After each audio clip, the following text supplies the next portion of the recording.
देख रहे हैं NIU न्यूज इंडिया अपडेट।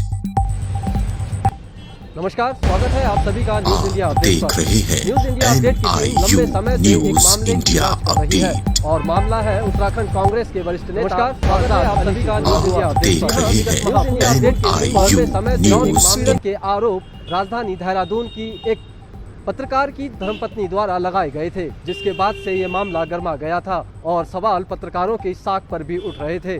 इस मामले को जब न्यूज़ इंडिया अपडेट के पत्रकारों ने प्रमुखता के संग उठाया तो न्यूज़ इंडिया अपडेट के पत्रकारों को पत्रकार बिरादरी की दोहाई तक दी जाने लगी, लेकिन पत्रकार वही असली पत्रकार है जो निष्पक्षता के संग काम करे। हमने भी पूरी कोशिश करी इस मामले को पूरी निष्पक्षता के साथ दिखाने की। देखिए ये पूरा मामला कि आखिर ये पूरा मामला था क्या।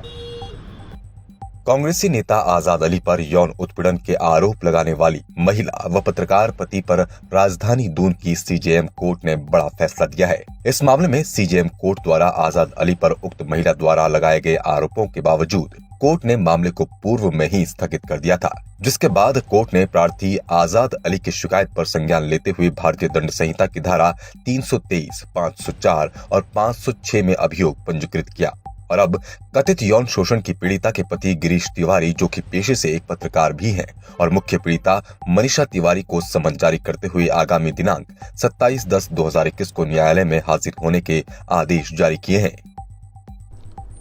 उक्त महिला मनीषा शर्मा तिवारी पत्नी गिरीश तिवारी के विरुद्ध अदालत ने मुकदमा पंजीकृत कर सम्मन जारी किए हैं और उन्हें अगले माह की 27 तारीख को अदालत में तलब करने के लिए तलब किया है। यह जानकारी आप लोगों से साझा करनी थी। उक्त महिला ने, वो मैं नहीं जानता उसका क्या इसमें लाभ था, व्यक्तिगत था, राजनीतिक था या कोई षड्यंत्र था, क्योंकि मामला न्यायालय में है और जिस तरीके से न्यायालय ने उनके विरुद्ध मुकदमा पंजीकृत कर उन्हें तलब किया है, मुझे न्यायालय पर पूरा भरोसा है कि दूध का दूध और पानी का पानी, जो कि मैंने पहले ही बोला था, जरूर एक ना एक दिन साफ होगा और मुझे न्यायालय पे इतना भरोसा है कि मुझे इंसाफ मिलेगा। आपको बता दें कि विगत कुछ माह पूर्व देहरादून में महिला से फोन पर अभद्रता करने के आरोप में कांग्रेस नेता आजाद अली को पुलिस ने गिरफ्तार कर लिया था। उस समय कोतवाल SS नेगी ने बताया था कि आजाद अली पर आरोप है कि उसने एक महिला से व्हाट्सएप पर अभद्र बातें कही।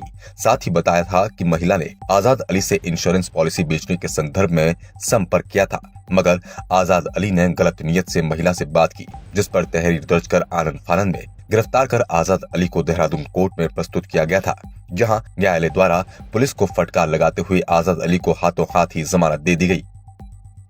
तो पुलिस ने आनन फानन में मुकदमा दर्ज किया, मुझे जल्दी से कोर्ट में पेश किया, लेकिन मैं न्यायपालिका का, जैसे मैंने अभी बोला, मैं सम्मान करूंगा, करता हूं, करेंगे, आगे भी करते रहेंगे।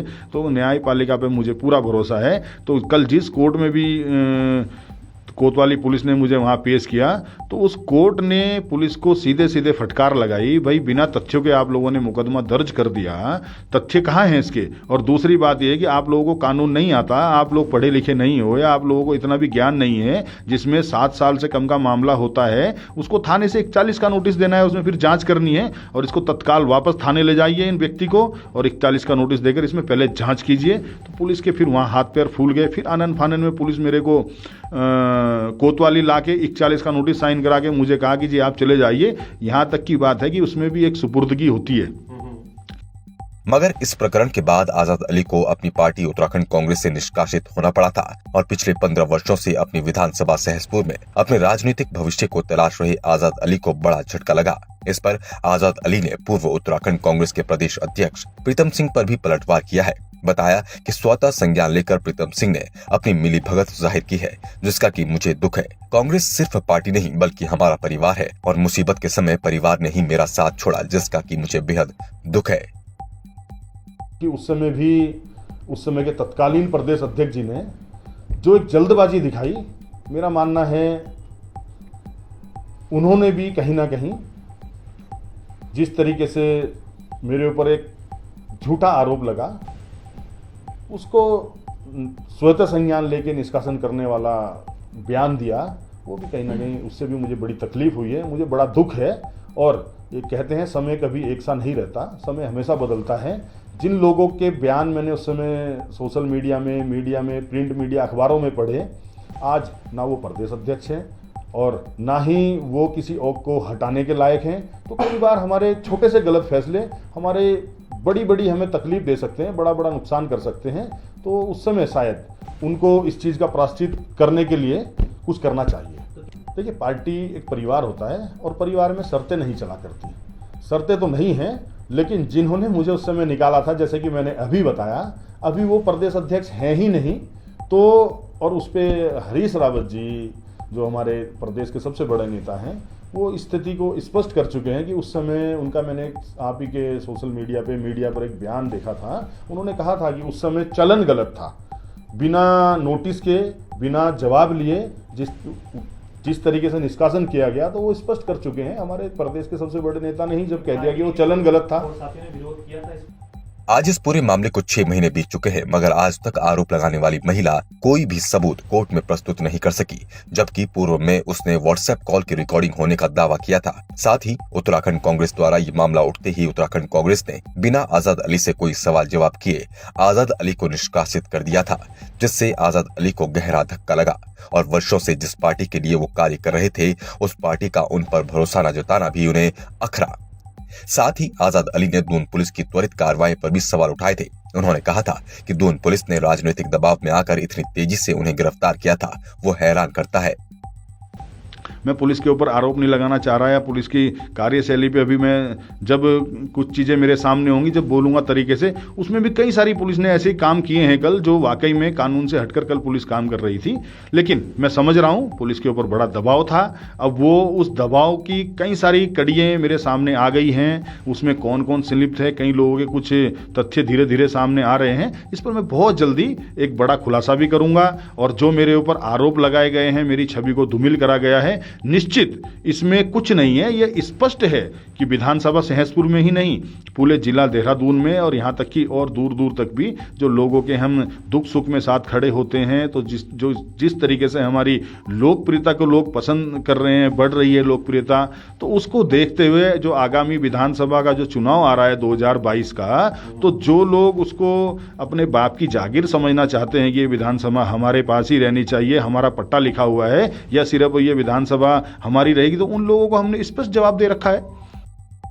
इस पूरे प्रकरण के दौरान प्रदेश भर में राजनीति भी खूब मीडिया पोर्टलों से लेकर सोशल मीडिया पर यह विषय छाया रहा, जिस पर भाजपा के वर्तमान प्रदेश प्रवक्ता और पूर्व राज्य मंत्री शादाब शम्स ने एक टीवी डिबेट के दौरान आजाद अली को चरित्रहीन, नेताहीन बताया था और कई प्रकार की अनर्गल टिप्पणियां की थी। इस पर अब जब कोर्ट से लगभग अपराध मुक्त हो चुके हैं, तो आजाद अली ने शादाब शम्स से लेकर उत्तराखंड भाजपा को आड़े हाथों लिया। साथ ही शादाब शम्स को गिरेबान में झांकने की नसीहत तक दे डाली। कि अभी कुछ दिन पहले एक टीवी कार्यक्रम के डिबेट कार्यक्रम में, लाइव डिबेट कार्यक्रम में, देश की सबसे संस्कारी, सबसे बड़ी अपने आप को पार्टी कहने वाली भारतीय जनता पार्टी के प्रवक्ता ने अपनी नाकामियां छुपाने के लिए, अपने कुकृत्य को छुपाने के लिए मेरे नाम को उछाला।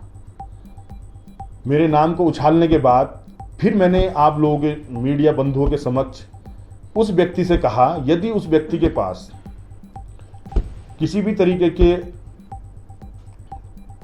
जो उसने कहा कि महिला उत्पीड़न के कारण निष्कासन हुआ उनका, तो मैंने खुले मंच से आप लोगों के माध्यम से उस व्यक्ति को चैलेंज किया था, यदि उसके पास कोई साक्ष्य हैं वो उन्हें प्रस्तुत करे, हम राजनीति से आजीवन के लिए संन्यास लेंगे। और यदि उस व्यक्ति के पास, उस प्रवक्ता के पास साक्ष्य नहीं है, तो क्या वह राजनीति संन्यास लेने के तैयार है? लेकिन ऐसा नहीं हुआ। ना उस व्यक्ति की कोई वापस से कोई टिप्पणी आई, ना ही उसने मेरे चैलेंज को स्वीकार किया। इस पूरे मामले में लगभग अपराध मुक्त हो चुके आजाद अली ने लोगों से अपील की है कि इस तरह के फर्जी मुकदमों से डरे नहीं और ना ही किसी प्रकार का कोई समझौता करे, क्योंकि ये मामले साजिश के तहत आपको डराने और धमकाने की नीयत से किए जाते हैं। साथ ही आजाद अली ने अपने विरोधियों को मुंह तोड़ जवाब देते हुए 2022 में चुनाव में वापसी करने का ऐलान किया है। साथ ही बताया कि वो सिर्फ नेता नहीं बल्कि जनता के सेवक है और उनकी सेवा करना ही उनका एकमात्र मकसद है। क्योंकि जरूरी नहीं होता कि हमेशा ही पुरुष ही गलत हो। कई बार कई लोग अपने व्यक्तिगत फायदे के लिए या कुछ राजनीतिक फायदों के लिए या किसी के षड्यंत्र के कारण इस तरह के कृत्य भी हो जाते हैं। तो मैं यही कहना चाहूँगा समाज से कि किसी भी पुरुष के विरुद्ध अगर कोई महिला कोई शिकायत कर रही है तो जब तक उसके तथ्य सामने ना आ जाएं और उसके कोई साक्ष्य प्रस्तुत ना हो जाए तब तक किसी भी पुरुष को उस नज़र से देखना या उस पुरुष के विरुद्ध एक मानसिकता बना लेना या उसके विरुद्ध उसको एक तरफा मानकर दोषी मान लेना, यह नहीं होना चाहिए। और मैं कहना चाहूँगा कि कोई भी व्यक्ति, वो चाहे सामाजिक हो, चाहे राजनीतिक हो या किसी और फील्ड में भी अपना कार्य कर रहे हों, बड़ा लंबा समय लगता है। एक मुकाम तक पहुंचने के लिए, एक किसी स्थिति तक पहुंचने के लिए, एक इमेज बिल्ड करने के लिए बड़े लंबा संघर्ष करना पड़ता है। और मैंने भी अपने जीवन में पिछले 15-20 सालों से लगातार सामाजिक कार्य, राजनीतिक कार्य लगातार करते आया हूं और जितनी मेरे से हो सकती है समाज सेवा में मैं हमेशा बढ़ चढ़कर हिस्सा लेते आया हूं। लेकिन एक तरीके के लोग कहीं नहीं होते, पांचों उंगली बराबर नहीं होती। कई लोगों को ये भी लगा होगा कि ठीक है भाई, हमारा रास्ता खुला हो गया, लेकिन जिन लोगों को ऐसा लगा होगा कि हमारा रास्ता अब क्लीन हो गया है, रास्ते से एक ऐसा नेता हट गया जो सहसपुर में लगातार संघर्ष करता रहता है या जिसका लगातार सहसपुर में जिसको जन समर्थन मिलता रहता है, तो मैं उनके लिए भी स्पष्ट कर देता हूँ, मैं एक राजनीति से पहले मैं एक सामाजिक व्यक्ति हूँ। राजनीतिक व्यक्ति होने के साथ साथ मैं छुपा नहीं है किसी से कि मैं राजनीति में भी, सामाजिक कार्यों में भी राजनीति से ज़्यादा बढ़ चढ़ कर हिस्सा लेते आया हूँ। और मेरा जो मोटिव रहता है वह मेरा सहसपुर विधानसभा ही नहीं, पूरे पछवा दून के लिए मैंने बड़े बड़े संघर्ष भी किए हैं, बड़ी लड़ाइयाँ लड़ी हैं। और आपको ज्ञात होगा कि हमारे सहसपुर का ये बड़ा दुर्भाग्य है कि 2 बारी से वहाँ का जो क्षेत्रीय विधायक है वो इतना निष्क्रिय विधायक है कि वहाँ पर एक तो पूरे इसका देहरादून का कूड़े के लिए जो कूड़ागर सीसमबाड़ा में बना है उसकी तो मार झेल ही रहा था पछवा दून। अभी विधानसभा सहसपुर में ही धर्मावाला एक पंचायत है, उस धर्मावाला पंचायत में हरपटपुर नगर पालिका को भी जमीन आवंटन कर दी गई है। किसके लिए? कूड़ेदान के लिए। एक मिनी कूड़ेदान धर्मावाला पंचायत में और स्थापित किया जा रहा है, जिसके लिए मैं परसों ही उप जिलाधिकारी विकास नगर से मिलकर अपना विरोध भी दर्ज करके आया हूं। और यदि इस तरीके के कृत्य सहसपुर विधानसभा में होते रहेंगे तो अधिकारियों को मैं आगाह भी करना चाहता हूं कि अधिकारी ये ना समझे विधानसभा सहसपुर लावारिस है। हमने पहले भी आवाज़ उठाई थी और हम और मजबूती के साथ आवाज़ उठाएंगे। और इस तरीके के जो कारनामे अधिकारी जबरदस्ती विधायक की निष्क्रियता को देखते हुए करते आ रहे हैं सहसपुर में, आगे हम नहीं होने देंगे।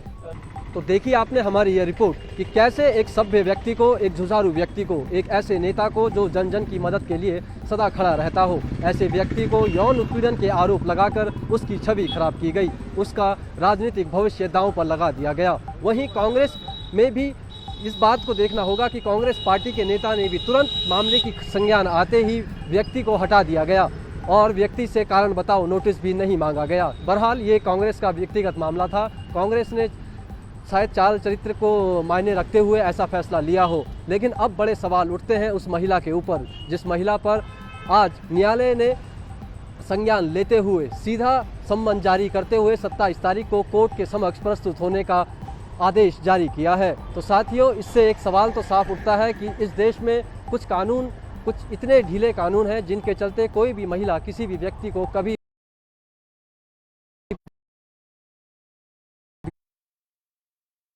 भी फंसा सकती है।